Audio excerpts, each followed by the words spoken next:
मराठा आरक्षणासंदर्भातील भूमिकेबद्दल मंत्री छगन भुजबळ यांच्याशी मुंबईत गेल्यावर बोलू. उपमुख्यमंत्री अजित पवार यांचं कोल्हापुरात प्रतिपादन. कोल्हापूर शहराच्या हद्दवाढीसाठी स्थानिकांची भूमिका महत्त्वाची, उपमुख्यमंत्र्यांचं स्पष्टीकरण.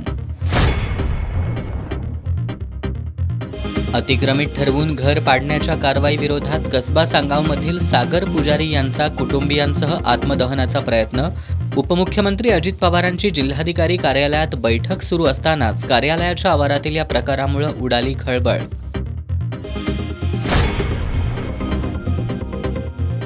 दूध संघ कसा असावा तर गोकुळ सारखा असावा, उपमुख्यमंत्री अजित पवार यांचे गौरवोद्गार.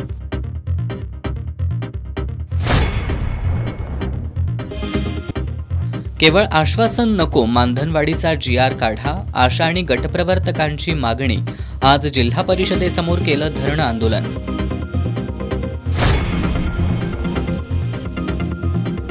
आणि मराठा समाजाची OBC आरक्षणात घुसखोरी होऊ देणार नाही, OBC जनमोर्चाचा इशारा.